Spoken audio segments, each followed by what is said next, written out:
두 증인입니다. 왜 두 증인이라 부를까요? 계시록의 두 증인이라는 말씀이 계시록 11장에 나오죠. 이 개념을 우리가 확실히 알기를 원합니다. 초림 예수님과 재림 예수님을 증거하는 자가 두 증인입니다. 그 이마에 어린 양의 이름과 아버지의 이름이 새겨져 있습니다. 예수님을 믿고 또 계시록의 말씀을 먹고 계시록의 말씀을 다시 증거하는 사람을 두 증인이라 부릅니다.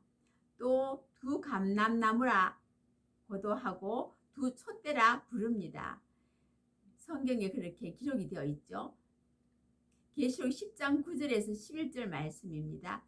내가 천사의 손에서 작은 책을 갖다 먹어버리니 내 입에는 꿀같이 다나 먹은 후에 내 배에서는 쓰게 되더라. 저가 내게 말하기를 내가 많은 백성과 너가 라는 뜻이죠. 너가 많은 백성과 나라와 방언과 임금에게 다시 예언하여야 하리라 하더라. 계시록의 말씀을 읽고 듣고 지켜서 이 말씀을 전하는 사람이 두 증인, 이 두 증인에게 권세를 준다는 것입니다. 권세를 줘야 이 환란 시대에 이 말씀을 증거할 수 있는 증거할 수 있기 때문에 그렇습니다. 계시록 11장 3절 4절입니다. 내가 나의 두 증인에게 권세를 주리니 저희가 굵은 베옷을 입고 1260일을 예언하리라. 이는 이 땅의 주 앞에 섰는 두 감람나무와 두 촛대니 굵은 베옷을 입었다는 것은 회개를 말합니다. 재림 예수님을 맞이하기 위해서 우리가 회개를 하는 의미에서 굵은 베옷을 입고 이제 3년 반 동안 예언을 합니다. 말씀을 증거한다는 뜻이죠. 이 사람을 이 땅에 주 앞에 서 있는 두 감람나무와 두 촛대라 부른다. 이렇게 말합니다. 1260일 동안 즉 3년 반 동안 계시록의 말씀을 전하는 자를 두 증인이라 하고 이 두 감람나무라고 두 촛대라고 하는데 이 두 자가 무슨 의미를 가지고 있는가라는 것이죠. 이 두 개라는 뜻이죠. 두 자는 성경에서 말씀을 찾아보면 거짓되지 않고 참되다라는 뜻입니다. 확실하다라는 뜻을 가지고 있습니다. 두 개라는 뜻이 아니라 그런 뜻을 가지고 있다라는 뜻이겠죠. 요한복음 8장 17절에서 18절입니다. 너희 율법에도 두 사람의 증거가 참되다 기록하였으니 내가 나를 위하여 증거하는 자가 되고 나를 보내신 아버지도 나를 위하여 증거하시느니라. 하나님 예수님을 증거하기를 예수님이 자신이 스스로 자신을 증거하고 또 하나님도 예수님을 증거하니까 이는 내 사랑하는 아들이요 기뻐하는 자니 이렇게 말씀하잖아요. 예수님에게 그러니까 하나님도 이 예수님을 증거를 한다는 것입니다. 이 두 증인이 3년 반 동안 계시록의 말씀을 증거합니다. 환란 시대의 전 3년 반입니다. 두 증인은 계시록의 말씀을 증거하고 죽임을 당합니다. 그리고 들림을 받습니다. 성경에는 휴거라 하지 않고 들림이라 말을 합니다. 계시록 11장 7절 12절에서 그에 해당하는 말씀을 읽어보겠습니다. 저희가 그 증거를 마칠 때에 무적행으로부터 올라오는 짐승이 저희로 더불어 전쟁을 일으켜 저희를 이기고 저희를 죽일 터인즉 저희 시체가 큰 성 길에 있으리니 그 성은 영적으로 하면 소돔이라고도 하고 애굽이라고도 하니 곧 저희 주께서 십자가에서 못 박히신 곳이니라. 하늘로부터 큰 음성이 있어 이리로 올라오라 함을 듣고 구름을 타고 하늘로 올라가니 저희 원수들도 구경하더라. 3년 반의 증거를 마치고 나면 사람들이 두 증인을 죽입니다. 하나님께서 권세를 주는 시간이 3년 반이기 때문에 그렇습니다. 3년 반의 그 기간이 지나고 나면 이 권세가 이제 하나님이 거두어 가십니다. 그렇기 때문에 짐승으로부터 죽임을 당하죠. 그전에는 이 사람을 해하려고 하면 오히려 두 증인이 그 사람들을 죽입니다. 그렇기 때문에 해하지 못하고 있다가 이 권세가 하나님께서 거두어 가십니다. 그러면 보통 사람, 평범한 사람들로 돌아오기 때문에 이제 짐승들로부터, 그러니까 사람 짐승이겠죠. 죽임을 당합니다. 시체로 길에 누워 있는데 사람들이 좋아서 선물을 서로 보냅니다. 이 사람들이 이 복음을 증거, 예수님이 심판하러 오신다는 말씀을 증거하게 되어지면 많은 사람들이 그것을 거절하고 그 말씀에 대해서 반발을 하면서 이렇게 힘들어합니다. 그렇기 때문에 이 사람들이 죽으면 너무 좋은 거예요. 그래서 서로 선물을 보내고 이렇게 한다는 것이죠. 이런 수모와 미움을 당하면서 왜 계시록의 말씀을 증거할까요? 왜 목숨을 바치는 헌신을 할까요? 성경에 하나님의 무서운 심판을 기록하고 있기 때문입니다. 그래서 이 심판받지 않기 위해서 이 말씀을 증거하는 것인데, 이제 이것을 받지 아니하면 그들은 받지 아니한 사람들이 오히려 이 말씀을 전한다고 죽여버리는 것이죠. 그래서 그렇지만 이 구원받을 하나님 백성들 때문에 이 목숨을 바치면서 헌신을 합니다. 예, 성경에 하나님의 무서운 심판을 기록하고 있기 때문에 이제 이렇습니다. 그런데 어떤 심판일까요? 그 심판을 보겠습니다. 아주 자세하게 선지자들을 통해 예언해 놓았던 말씀이 계시록에서 그대로 이루어집니다. 그래서 구원받을 사람들에게 이 말씀을 전해야 하기 때문에 이제 이 죽임을 당하면서까지 이 말씀을 증거하는 것이죠. 이사야 24장 1절에서 3절입니다. 이 마지막 때에 일어날 하나님의 무서운 심판에 대한 말씀을 이사야가 기록해 놓았습니다. 여호와께서 땅을 공허하게 하시며 황무하게 하시며 뒤집어 엎으시고 그 거민을 흩으시리니 백성과 제사장이 일반일 것이며 종과 상전이 일반일 것이며 비자와 가무가 일반일 것이며 사는 자와 파는 자가 일반일 것이며 체급하는 자와 채용하는 자가 일반일 것이며 이자를 받는 자와 이자를 내는 자가 일반일 것이라. 땅이 온전히 공허하게 되고 온전히 황무하게 되리라. 여호와께서 이 말씀을 하셨느니라. 하나님의 심판은 지구 전체로 임합니다. 계시록의 말씀을 믿지 아니하는 자에게 임하죠. 계시록은 믿는 자들, 믿지 아니하는 자들에게는 심판의 말씀이지만 계시록의 말씀을 믿는 자들에게는 이것이 복음입니다. 이 전할 복음이라 하죠. 이것을 예수님께서 십자가에 지시고 부활 승천하시면서 예수가 그리스도이시라는 것을 전하는 것은 전한 복음이죠. 이 전한 복음이 2000년 동안 전해져서 우리가 구원을 받았는데, 이제 이 계시록은 전할 복음이다, 이렇게 말씀을 합니다. 전할 복음이라는 것은 앞으로 전해질 미래의 복음인데, 이제 심판의 말씀이다. 예수님이 심판하러 오신다는 말씀이 이제 바로 전할 복음입니다. 심판이 있을 때 죽지 아니하는 말씀을 주셨으니 복음이요 아름다운 소식입니다. 이 복음을 받지 아니하는 자가 심판을 받습니다. 예수님이 그리스도이심을 믿지 아니하면 은혜 시대에 구원받지 못하듯이 계시록의 말씀을 믿지 않고 받지 아니하면 재림 때 구원받지 못하고 심판을 받습니다. 이사야 24장 18절에서 20절 말씀입니다. 어떻게 심판을 받는가 이제 이어서 말씀을 드리겠습니다.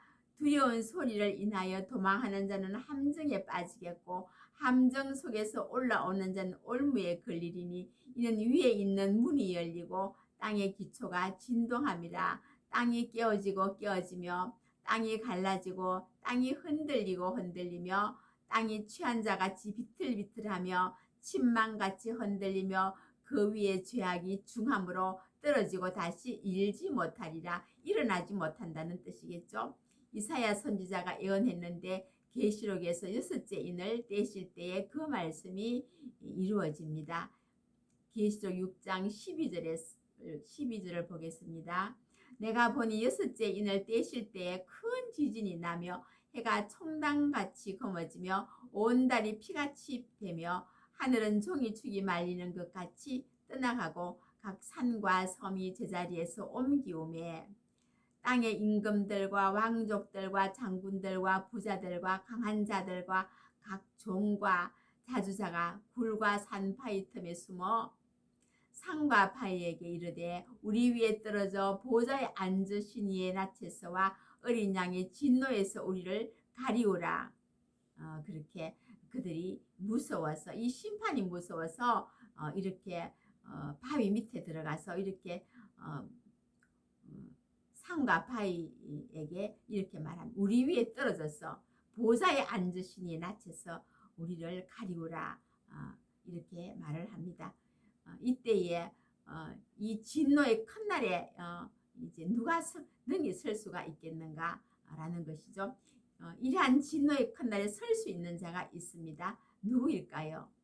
하나님의 심판이 전 지구적으로 일어날 때 지진이 일어나고 산과 섬이 제자리에서 옮겨지고 땅이 흔들리고 깨어질 때 죽지 아니하고 사는 선언자들, 주님 앞에 서는 자들이 있다는 것입니다. 두 감람나무와 두 촛대입니다. 즉 14만 4천입니다. 계시록 11장 4절에 그렇게 말씀을 하죠. 이는 이 땅에 주 앞에 섰는 두 감람나무와 두 촛대니 주님 앞에 설 수 있는 사람, 이 심판 때에 이렇게 주님 앞에 설 수 있는 사람이 바로 이 14만 4천이다. 이 사람들을 두 감람나무를 하고 두 촛대라 이렇게 한다는 것이죠. 이 두 증인은 계시록의 말씀을 증거하는 사람이라는 것을 우리가 이제 들었습니다. 이 금촛대 교회의 이 계시록의 말씀 있는 교회가 금촛대 교회입니다. 이 금촛대 교회에 모이는 자는 계시록의 말씀 때문에 이 말씀 때문에 심판을 받지 아니합니다.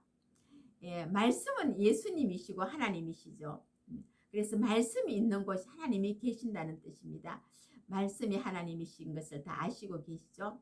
다른 인간적인 방법으로 구원받을 수가 없습니다. 이 심판을 내리시는 분이 하나님이신데 하나님이 함께 하시면 심판을 받지 않습니다. 그런데 인간적인 방법으로 하늘 위에 올라가거나 바다 밑에도 숨습니다. 그러나 하나님이 하늘 위에 올라가도 끌어내리고 바다 밑에 숨어도 뱀을 보낸다고 그렇게 말씀을 합니다. 이제 이 오늘날의 현실을 보면 용이 수백 년 동안 준비하여 마지막 세계 단일 정부를 세워서 전 인류를 대상으로 짐승의 표를 받게 하려는 계획이 진행되고 있습니다. 이것은 업무론이 아니라 그 팩트입니다. 그 목표 연도가 2030년입니다. 그것을 실현하기 위해서 유엔이 그들의 손아귀에 있고 유엔은 누가 세웠는가 하면 록펠러가 그 땅을 제공해서 세웠습니다. 딥스의 그 우두머리 딥스의 그 아주 록펠러 가문이죠. 그래서 유엔이 그들의 손에 있고 열부를 가지고 있습니다. 모든 권세를 다 가지고 있습니다. 그러니까 이제 이 모든 권세를 다 가지고 전방위로 인류의 목을 조여온다는 것입니다. 그것을 우리가 느끼고 있습니다. 이제 앞으로 그 오는 세상은 디지털 사회가 되어서 이제 이런 화폐도 없어지고 이렇게 함으로 우리가 이제 이 사회로 되어지면 우리가 숨을 수가 없게 되어 모든 인류가 다 그들의 손에 닿아서 이렇게 노출이 되어진다는 것입니다. 그래서 기독교도 그 덫에 걸려 있습니다. WCC, WEA 이 종교 통합이라는 이름으로 이것은 기독교 말살 행위입니다. 그래서 여기에 WCC, WEA 우리 대한민국의 모든 교회들 큰 교회들이 큰 그 총회들이 여기다 가입을 하고 있고 여기서 침묵을 하고 있다는 것입니다. 성도들은 알지 못합니다. 잘 알지 못하지만 주의 종들은 알고 있습니다. 이것을 뭐라고 하는가 성경에서 음녀라 합니다. 바벨론입니다. 이 불못에 던져집니다. 바벨론에 앉아 있으면 구원받지 못합니다. 그래서 마지막에 이 두 증인이 증거하기를 바벨론에서 나오라. 그곳에 앉아 있으면 이제 심판을 받는다고 외치는 것이죠. 바벨론은 우상에게 절하고 받는 그 짐승의 표를 받게 되어져 있습니다. 자, 이러한 현실에서 어떻게 하면 살 수 있나를 하나님께서 말씀해 놓았습니다. 하나님의 백성들을 그냥 하나님께서 구원하시지 않고 방관하시지는 않습니다. 초림 예수님을 전하는 12제자가 복음을 전하고 다 순교합니다. 마지막에도 14만 4천이 두 증인이 이제 이 복음을 전할 복음을 증거합니다. 바벨론에서 나오라고 외칩니다. 그리고 하나님께 영광을 돌리고 이제 이 심판이 있음을 알리는 것입니다. 이 말씀을 받고 이 말씀을 믿어서 순종을 하면 구원을 받습니다.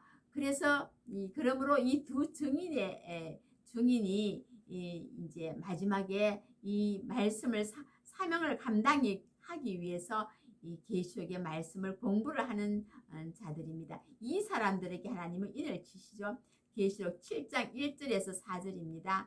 이 일 후에 내가 네 천사가 네 모퉁이에 선 것을 보니 땅의 사방의 바람을 붙잡아 바람으로 하여금 땅이나 바다이나 각종 나무에 불지 못하게 하더라. 계시록 7장 1절에서 4절 말씀이죠. 3절입니다.